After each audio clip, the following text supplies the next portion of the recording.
नमस्कार, संसद समाचार में आपका स्वागत है। मैं हूं चंद्रशेखर जोशी और आइए सबसे पहले बात करते हैं लोकसभा की। विपक्ष ने शुक्रवार को लोकसभा में स्वास्थ्य एवं परिवार कल्याण मंत्रालय की अनुदान मांगों पर चर्चा के दौरान गरीबों और ग्रामीण क्षेत्रों के लिए स्वास्थ्य सेवाओं के विस्तार की मांग की। चर्चा की शुरुआत करते हुए कांग्रेस के तारिक अनवर ने स्वास्थ्य क्षेत्र में खर्च कम होने का जिक्र करते हुए पूरे देश में हर नागरिक के लिए समुचित स्वास्थ्य सेवा मुहैया कराने पर ध्यान दिए जाने का आग्रह किया। उन्होंने कहा कि ग्रामीण क्षेत्रों में स्वास्थ्य ढांचा कमज़ोर है और लोगों को अभी इलाज के लिए लंबा सफ़र करना पड़ता है। उन्होंने कहा कि बिहार में स्वास्थ्य सेवा की हालत आज भी दयनीय है। वहाँ के लोगों को इलाज के लिए दिल्ली के अखिल भारतीय आयुर्विज्ञान संस्थान में आना पड़ता है।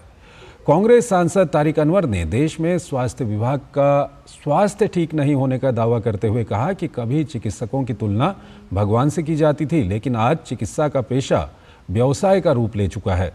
उन्होंने कहा कि आज देश में ज़रूरी और जीवन रक्षक दवाएं बहुत महंगी हो गई हैं और गरीब जनता की पहुंच से बाहर हैं। उन्होंने कहा कि ऐसी स्थिति में चिकित्सा सुविधाएं लोगों तक पहुंचाने की और सार्वभौमिक स्वास्थ्य क्षेत्र में अत्यधिक निवेश की महती आवश्यकता है। भारतीय जनता पार्टी के संजय जायसवाल ने कहा कि बजट में स्वास्थ्य क्षेत्र के लिए आवंटन में काफ़ी वृद्धि की गई है। उन्होंने कहा कि पंजाब, कर्नाटक और तेलंगाना राज्यों में स्वास्थ्य सेवाओं पर सार्वजनिक खर्च काफ़ी कम है। इस पर ध्यान दिए जाने की आवश्यकता है। संजय जायसवाल ने मध्य प्रदेश और बिहार में चिकित्सा शिक्षा के पाठ्यक्रम हिंदी में किए जाने पर खुशी जाहिर करते हुए कहा कि सभी राज्यों को क्षेत्रीय भाषाओं में चिकित्सा शिक्षा के पाठ्यक्रम तैयार करने चाहिए। उन्होंने कहा कि तमिलनाडु में तमिल में चिकित्सा शिक्षा उपलब्ध कराई जानी चाहिए।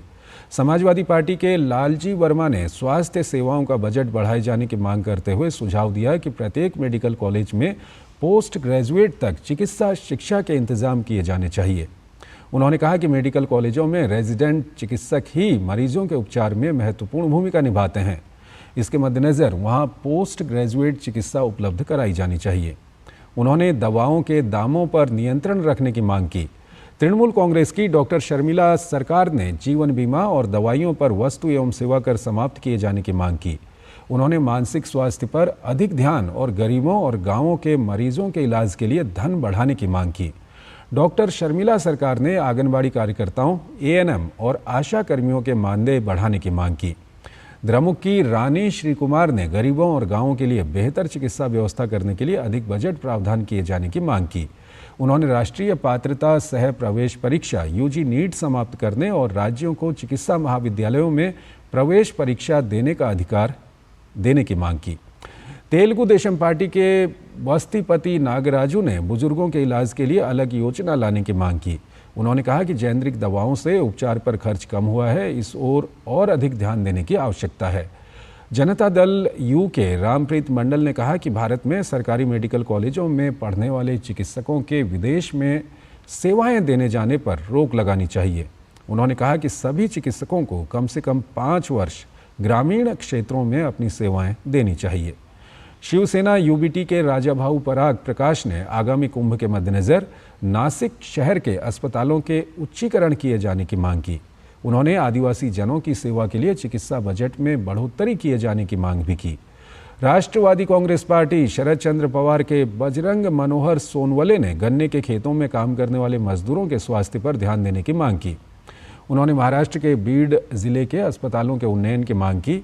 शिवसेना के नरेश गणपत महस्के ने कहा कि इस बजट में स्वास्थ्य योजनाओं के लिए बड़ी बढ़ोतरी की गई है, जिससे देश के हर क्षेत्र में स्वास्थ्य सेवाओं में महत्वपूर्ण सुधार होगा। लोक जनशक्ति पार्टी रामविलास की वीणा देवी ने मुजफ्फरपुर के अस्पताल को एम्स का दर्जा देने की मांग करते हुए कहा कि उनके संसदीय क्षेत्र में बड़ी संख्या में लोग कैंसर से पीड़ित हो रहे हैं और इसको लेकर दहशत का माहौल है, इसलिए केंद्रीय दल भेजकर वहां लोगों को कैंसर होने के कारणों का पता लगाया जाना चाहिए। नेशनल कॉन्फ्रेंस के मियां अल्ताफ अहमद ने नकली दवाओं का मुद्दा उठाया और कहा कि दवाइयों की गुणवत्ता पर पैनी नज़र रखे जाने की ज़रूरत है। उनका कहना था कि कैंसर के इलाज पर कम से कम खर्च हो और वैश्विक स्तर पर मिलकर कैंसर के उपचार की दिशा में खोज किए जाने की ज़रूरत है। सरकार को इस बात पर ज़्यादा ध्यान देना चाहिए, ये बीमारी तेज़ी से क्यों फैल रही है और इसे कैसे रोका जा सकता है।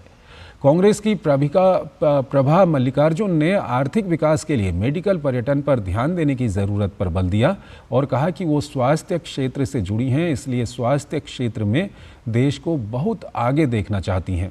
लेकिन सरकार स्वास्थ्य क्षेत्र में आवश्यक ढांचागत विकास को महत्व नहीं दे पा रही है। भाजपा की दग्गुबाती पुरंदेश्वरी ने स्वास्थ्य आरोग्य केंद्र की कल्पना को बहुत अच्छा बताया और कहा कि क्योंकि इससे लोगों में स्वास्थ्य के प्रति ज़्यादा जागरूकता आती है, इलाज से ज़्यादा महत्वपूर्ण सावधानी को माना जाता है, इसलिए सरकार को स्वास्थ्य क्षेत्र में ढांचागत विकास और ज़्यादा संसाधन जुटाने पर ध्यान देना चाहिए और राज्य सरकारों द्वारा भी लोकहित में कदम उठाए जाने चाहिए। उनका कहना था कि एपीआई के लिए हम पूरी तरह से चीन पर निर्भर हैं और इस निर्भरता को कम करने के लिए इनका निर्माण देश में ही किया जाना चाहिए। उन्होंने कहा कि एम्स तो ज़्यादा खोले ही जाने चाहिए, लेकिन राज्यों को भी स्वास्थ्य सुविधाओं पर विशेष ध्यान देना चाहिए। वाईएसआर के गुरुमूर्ति मदिला ने कहा कि देश में कैंसर के मामले तेज़ी से बढ़ रहे हैं। उनके संसदीय क्षेत्र में लगातार कैंसर के मामले मिल रहे हैं और महिलाओं में सर्वाइकल कैंसर के मामले ज़्यादा हो रहे हैं। महिलाओं में इसको लेकर जागरूकता आए, इसलिए ग्रामीण क्षेत्रों में मोबाइल जांच वाहन की व्यवस्था होनी चाहिए और मेडिकल सुविधाएं बढ़ाई जानी चाहिए। भाजपा की अपराजिता सारंगी ने कहा कि मोदी सरकार में स्वास्थ्य क्षेत्र में उल्लेखनीय कार्य हुए हैं और इसमें शोध, फार्मा उद्योग आदि क्षेत्र में ज़बरदस्त काम हो रहा है। उनका कहना था कि नागरिकों को गुणवत्तापूर्ण और बेहतर स्वास्थ्य सुविधा उपलब्ध हो, इस पर सरकार ध्यान दे रही है, क्योंकि स्वास्थ्य क्षेत्र में बहुत कुछ हुआ है और अभी बहुत कुछ करने को बाकी है। इससे पहले लोकसभा की कार्यवाही शुरू होते ही अध्यक्ष ओम बिरला ने पेरिस ओलंपिक में भारत के लिए तीसरा पदक जीतने वाले निशानेबाज स्वप्निल कुसले को बधाई दी। उन्होंने कहा, स्वप्निल कुसले ने पेरिस ओलंपिक 50 मीटर राइफल स्पर्धा में ओलंपिक कांस्य पदक जीता है। ये इस ओलंपिक में भारत का तीसरा पदक है। कुसाले की ये उत्कृष्ट उपलब्धि राष्ट्रीय गौरव का विषय है। उन्होंने कहा कि सदन कुसाले को बधाई देता है और भारतीय खिलाड़ियों के शानदार प्रदर्शन करने के लिए उन्हें शुभकामनाएं देता है। सदस्यों ने मेज थपथपाकर कुसाले की सराहना की। सरकार ने कहा कि देश के विभिन्न भागों में बनने वाले अखिल भारतीय आयुर्विज्ञान संस्थान एम्स का उद्देश्य उन भागों में दिल्ली के एम्स के स्तर की चिकित्सा सुविधाएं विकसित करने का है और इसके लिए फैकल्टी एवं चिकित्सा मानकों को उस वैश्विक ब्रांड स्तर तक विकसित करने में कुछ समय लगेगा, इसलिए लोगों को धैर्यपूर्वक प्रतीक्षा करनी चाहिए। लोकसभा में प्रश्नकाल में झारखंड के देवघर में स्थापित एम्स में बाह्य रोगी विभाग जल्द खोलने की स्थानीय सांसद निशिकांत दुबे की मांग पर केंद्रीय स्वास्थ्य परिवार कल्याण, रसायन एवं उर्वरक मंत्री जगत प्रकाश नड्डा ने उक्त स्पष्टीकरण दिया। जेपी नड्डा ने कहा कि ये मांग अक्सर विभिन्न सांसदों द्वारा की जाती है कि एम्स में अमोघ सुविधा जल्द खोल दी जाए। उन्होंने कहा कि पहले तो वो बताना चाहेंगे कि एम्स खोलने का मकसद क्या है। उन्होंने कहा, अखिल भारतीय आयुर्विज्ञान संस्थान के बारे में हमारा दृष्टिकोण है कि देश के हर कोने से लोगों को अपने इलाज के लिए दिल्ली ना आना पड़े। जिस तरह से एम्स है, दिल्ली में सेवा दी जाती है, एम्स को उसी ब्रांड नाम के साथ उसी स्तर की सेवा देनी चाहिए, लेकिन इसके लिए समय लगता है। केंद्रीय स्वास्थ्य परिवार कल्याण राज्य मंत्री अनुप्रिया पटेल ने एक पूरक प्रश्न के जवाब में कहा कि पंजाब के फतेहगढ़ जिले में 21,07,555 आयुष्मान कार्ड बन चुके हैं। पंजाब में हमने अभी तक 84,97,000 कार्ड बनाए हैं। उन्होंने कहा कि 2018 में जब इस योजना की शुरुआत की गई थी तब हमारे पास लाभार्थी का आधार 10 करोड़ 74 लाख का था, जो बढ़कर 12 करोड़ 34 लाख का हो गया। आयुष्मान कार्ड बनाने में तेजी लाई जाए, इस दिशा में निरंतर कार्य किया जा रहा है। और आइए अब बात करते हैं राज्यसभा की। राज्यसभा में शुक्रवार को कृषि एवं किसान कल्याण मंत्री शिवराज सिंह चौहान ने कांग्रेस के डीएनए में किसान विरोध होने का आरोप लगाते हुए कहा कि 2014 में सत्ता में आने के बाद से नरेंद्र मोदी सरकार ने कृषि के क्षेत्र में प्राथमिकताओं को बदला, जिसके अच्छे परिणाम आज देखने को मिल रहे हैं। उच्च सदन में अपने मंत्रालय के कामकाज पर हुई चर्चा का जवाब देते हुए कृषि एवं किसान कल्याण मंत्री चौहान ने कहा कि भारत राष्ट्र जितना प्राचीन है, कृषि भी उतनी ही प्राचीन है। चौहान ने आरोप लगाया, कांग्रेस के डीएनए में ही किसान विरोध है। मैं ये कहना चाहता हूँ, आज से नहीं, प्रारंभ से ही कांग्रेस की प्राथमिकताएं गलत रही हैं। उन्होंने कहा कि वो देश के प्रथम प्रधानमंत्री पंडित जवाहरलाल नेहरू का आदर करते हैं, किंतु उन्होंने पारंपरिक भारतीय कृषि की परवाह नहीं की। उन्होंने कहा कि नेहरू रूस गए, वहाँ का मॉडल देखा और कहा कि इसे यहाँ लागू करो। कृषि मंत्री ने कहा कि भारत रत्न चौधरी चरण सिंह ने कहा कि ये नहीं हो सकता, क्योंकि भारत की कृषि परिस्थितियाँ अलग हैं। उन्होंने कहा कि नेहरू ने 17 वर्ष तक प्रधानमंत्री पद को सुशोभित किया, किंतु उस समय क्या होता था? अमेरिका से सड़ा हुआ लाल गेहूं PL4 भारत को खाने के लिए विवश होना पड़ता था। उन्होंने आरोप लगाया कि पूर्व प्रधानमंत्री इंदिरा गांधी के शासनकाल में किसानों से जबरदस्ती लेवी वसूली जाती थी। उन्होंने कहा कि पूर्व प्रधानमंत्री राजीव गांधी ने भी कृषि मूल्य नीति की बात अवश्य की, किंतु किसानों की आय बढ़ाने के लिए कोई सार्थक कदम नहीं उठाए। कृषि मंत्री ने कहा कि पूर्व प्रधानमंत्री PV नरसिम्हा राव के शासनकाल में तब के वित्त मंत्री मनमोहन सिंह के समय में हुए उदारीकरण के दौर में भी कृषि उत्पादों को लाइसेंस राज से मुक्त नहीं किया गया, क्योंकि प्राथमिकता गलत थी। कृषि मंत्री ने कहा, जब 2014 में नरेंद्र मोदी प्रधानमंत्री बने तब कृषि क्षेत्र की प्राथमिकताएं बदलीं। उन्होंने कहा कि कृषि क्षेत्र के लिए मोदी सरकार की 6 प्राथमिकताएं हैं: उत्पादन बढ़ाना, लागत घटाना, उत्पादन के ठीक दाम दिलाना, प्राकृतिक आपदा में समुचित राहत की राशि देना, कृषि विविधीकरण और मूल्यवर्धन और प्राकृतिक खेती को प्रोत्साहन। उन्होंने कहा कि राजग सरकार कृषि के लिए रोड मैप तैयार कर काम कर रही है। उन्होंने कहा कि 2013-2014 में कृषि के लिए बजटीय आवंटन 27,663 करोड़ रुपए था, जो 2024-25 में बढ़कर 1,32,470 करोड़ रुपए हो गया है। उन्होंने कहा कि इस बजट में यदि उर्वरक सब्सिडी सहित विभिन्न संबद्ध क्षेत्रों का बजट जोड़ दिया जाए तो ये राशि बढ़कर 1,75,444.55 करोड़ रुपए हो जाएगी। उन्होंने कहा कि इस राशि में सिंचाई का आवंटन नहीं जुड़ा है। कृषि मंत्री ने कहा कि उत्पादन बढ़ाने के लिए सबसे पहला काम किसानों के सूखे खेतों में पानी पहुंचाना होगा। उन्होंने कहा कि कांग्रेस सरकारों ने कभी सिंचाई की ओर ध्यान नहीं दिया। उन्होंने कहा कि पूर्व प्रधानमंत्री अटल बिहारी वाजपेयी के शासनकाल में नदियों को आपस में जोड़ने की बात थी, जिसे प्रधानमंत्री मोदी ने गुजरात का मुख्यमंत्री रहने के दौरान नर्मदा नदी के माध्यम से साकार करके दिखाया। कृषि मंत्री ने कहा कि इस सरकार ने उत्पादन बढ़ाने के लिए उन्नत बीज तैयार किए और उन्नत किस्म के 109 बीज और जारी किए जाने वाले हैं। उन्होंने कहा कि सरकार के इन प्रयासों की बदौलत 2023-2024 में देश में कृषि उत्पादन बढ़कर 32 करोड़ 9 लाख टन पहुंच गया। उन्होंने कहा कि इस अवधि में बागवानी उत्पादन 35.2 करोड़ टन तक पहुंच गया है। उन्होंने उर्वरक सब्सिडी का उल्लेख करते हुए कहा कि 2013-14 में ये 71,280 करोड़ रुपए थी, जो 2023-24 में बढ़कर 1,95,420 करोड़ रुपए पर पहुंच गई। कृषि मंत्री ने उर्वरक सब्सिडी घटाए जाने के विपक्षी सदस्यों के आरोपों को खारिज करते हुए कहा कि DAP लाने वाले जहाज घूम कर आ रहे थे, इसलिए उन्हें देश में आने में समय लग रहा था और कीमतें बढ़ रही थीं। उन्होंने कहा कि इन बढ़ी हुई कीमतों का बोझ किसानों पर ना पड़े, इसलिए सरकार ने 2,625 करोड़ रुपए का विशेष पैकेज दिया। कृषि मंत्री ने देश के किसानों को यह आश्वासन दिया कि उन्हें सस्ती कीमतों पर उर्वरक मिलता रहेगा। चौहान ने कहा कि सरकार ने दलहन के मामले में आत्मनिर्भरता हासिल करने का लक्ष्य बनाया है। उन्होंने कहा कि किसान जितनी अरहर, मसूर और उड़द पैदा करेंगे, उसे वो पोर्टल पर पंजीकृत कराएं। सरकार उनकी पूरी फसल MSP पर खरीदेगी। उन्होंने कहा कि किसान को यदि अपनी फसल पर MSP से अधिक मिलेगा तो वो इसे ऊंची दरों पर ही बेचना पसंद करेगा। उन्होंने कहा कि मध्य प्रदेश का शरबती गेहूं और पंजाब, हरियाणा एवं मध्य प्रदेश का बासमती चावल न केवल MSP से ऊंची दर पर बेचा जा रहा है, बल्कि इनका निर्यात भी हो रहा है। मंत्री का जवाब अधूरा रहा। इससे पहले उच्च सदन में शून्यकाल हुआ, जिसमें विभिन्न दलों के सदस्यों ने लोक महत्व से जुड़े अपने अपने मुद्दे उठाए।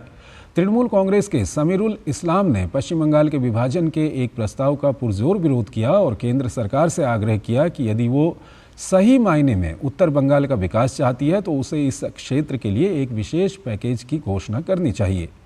समीरुल इस्लाम ने कहा कि भारत सरकार के मंत्री सुकांत मजूमदार ने प्रधानमंत्री नरेंद्र मोदी से मुलाकात कर कहा है कि उत्तर बंगाल को पूर्वोत्तर क्षेत्र विकास मंत्रालय डोनर के अंतर्गत शामिल किया जाए। उन्होंने कहा कि केंद्र सरकार की ओर से उत्तर बंगाल का विकास तो दूर, इस इलाके के लिए आम बजट में कोई प्रावधान तक नहीं किया गया है।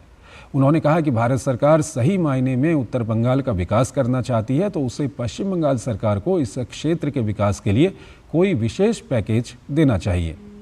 द्रविड़ मुनेत्र कड़गम द्रमुक की कनिमोई NVN सोमू ने कभी सूखे की स्थिति तो कभी अप्रत्याशित बारिश और बाढ़ से जानमाल को होने वाले नुकसान पर चिंता जताते हुए सटीक मौसम पूर्वानुमान के लिए सार्वजनिक निजी भागीदारी PPP मॉडल अपनाने की मांग उठाई। भाजपा के महाराजा संजो ओबा लिशंबा ने मणिपुर में राष्ट्रीय खेल विश्वविद्यालय के लिए जारी बुनियादी ढांचे के काम में तेजी लाने की मांग की। उन्होंने कहा कि इसके निर्माण के लिए पर्याप्त भूमि मिलने के बाद भी ढांचागत निर्माण और अन्य संबंधित गतिविधियों की प्रगति बहुत धीमी है। इसी पार्टी की संगीता बलवंत ने उत्तर प्रदेश के गाजीपुर जिले में अंधहू हवाई पट्टी से व्यावसायिक विमान सेवा शुरू करने की मांग की। उन्होंने कहा कि अंधहू हवाई पट्टी को अंग्रेजों ने द्वितीय विश्व युद्ध के दौरान बनवाया था। भाजपा के ही नरेश बंसल ने भौगोलिक और सामाजिक संरचना का हवाला देते हुए हिमालयी राज्यों के लिए एक स्वतंत्र नीति की मांग उठाई। समाजवादी पार्टी के रामजीलाल सुमन ने आगरा के जूता उद्योग से जुड़े लोगों की समस्याओं को उठाया और उन्हें सरकारी संरक्षण देने की मांग की। कांग्रेस के प्रमोद तिवारी ने मांग की कि केंद्र सरकार को दलगत भावना से ऊपर उठकर हिमाचल प्रदेश और उत्तराखंड को वित्तीय सहायता प्रदान करनी चाहिए, जहां बादल फटने, भूस्खलन और बाढ़ के कारण लगभग 2 दर्जन लोगों की जान चली गई है और कई अभी भी लापता हैं। द्रविड़ मुनेत्र कड़गम के तिरुचि शिवा ने गिग वर्कर्स के कल्याण का मुद्दा उठाया। उन्होंने गिग अर्थव्यवस्था के नियमन के लिए एक राष्ट्रीय रूपरेखा तैयार करने और गिग श्रमिकों के मूल अधिकारों की रक्षा करने की मांग की। गिग वर्कर्स उन श्रमिकों को कहा जाता है जिनका काम अस्थायी होता है।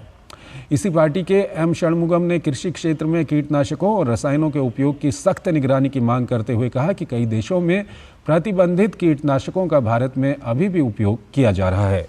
निर्दलीय सदस्य कार्तिकेय शर्मा ने हरियाणा के प्रत्येक जिले में एक सरकारी अस्पताल को सुपर स्पेशलिटी सेंटर में उन्नत करने की मांग की। बीजू जनता दल बीजद के मुजीबुल्ला खान ने दिल्ली से छत्तीसगढ़ के जगदलपुर के लिए सीधी उड़ान की मांग की ताकि पर्यटकों और कारोबारियों की यात्रा सुगम हो सके। उच्च सदन में केंद्रीय स्वास्थ्य मंत्री जेपी नड्डा ने कहा कि राष्ट्रीय पात्रता सह प्रवेश परीक्षा स्नातक नीट यूजी में प्रवेश से जुड़ी कुछ खामियों की वजह से पूरी प्रक्रिया को कमतर नहीं आंका जाना चाहिए। राज्यसभा में सदन के नेता और सत्तारूढ़ भारतीय जनता पार्टी भाजपा के अध्यक्ष नड्डा ने नीट का बचाव करते हुए कहा कि इसके लागू होने से पहले चिकित्सा शिक्षा एक खुला कारोबार बन गया था और स्नातकोत्तर पाठ्यक्रमों की सीटें करोड़ों रुपये में बेची जाती थीं। उच्च सदन में नीट और राष्ट्रीय परीक्षा एजेंसी एनटीए को समाप्त करने के प्रावधान वाले एक गैर सरकारी संकल्प पर चर्चा में हस्तक्षेप करते हुए नड्डा ने यह भी कहा कि नीट एक बहुत मजबूत तंत्र है और ये भारत के नौजवानों को चिकित्सा शिक्षा के क्षेत्र में लाने के लिए बहुत तरीके से तैयार किया गया है। जेपी नड्डा ने कहा कि नीट परीक्षा के कारण समाज के सभी वर्गों को चिकित्सा क्षेत्र में प्रतिनिधित्व बढ़ा है। उन्होंने कहा कि आज 13 भाषाओं में इसकी परीक्षा होती है और इसका फ़ायदा ये हुआ कि आज सरकारी स्कूल में पढ़ा बच्चा भी चिकित्सा शिक्षा के क्षेत्र में आ रहा है। शुक्रवार होने के कारण उच्च सदन में दोपहर 2 बजे जब गैर सरकारी कामकाज शुरू हुआ तो द्रमुक के एम मोहम्मद अब्दुल्ला ने आसन की अनुमति से शिक्षा को समवर्ती सूची से हटाकर राज्य सूची में डालने के प्रावधान वाले गैर सरकारी संकल्प को चर्चा के लिए पेश किया। इसी संकल्प में नीट यूजी और एनटीए को समाप्त करने का प्रावधान है। इस गैर सरकारी संकल्प पर सदन में चर्चा कराए जाने का सत्ता पक्ष के सदस्यों ने ये कहते हुए विरोध किया कि जब इस मामले में उच्चतम न्यायालय का निर्णय आ चुका है तो इस पर चर्चा करना उचित नहीं होगा। उपसभापति हरिवंश ने द्रमुक सदस्य अब्दुल्ला से उनके संकल्प को चर्चा के लिए रखते हुए उसके बारे में संक्षेप में बताने को कहा। इस संकल्प पर चर्चा में कांग्रेस के शक्ति सिंह गोहिल, तृणमूल कांग्रेस के जवाहर सरकार, द्रमुक सदस्य NR इलांगो, आम आदमी पार्टी के राघव चड्ढा, राष्ट्रीय जनता दल के मनोज कुमार झा, माकपा के जॉन बिटास, भाजपा के गणपत गोपचड़े और डॉक्टर अनिल सुखदेव राव बोंडे ने हिस्सा लिया। चर्चा अधूरी रही। इसके बाद शाम करीब 4:30 बजे उच्च सदन की बैठक को सोमवार 5 अगस्त तक के लिए स्थगित कर दिया गया। तो संसद समाचार में फिलहाल इतना ही। आप बने रहिए DD न्यूज़ के साथ। नमस्कार।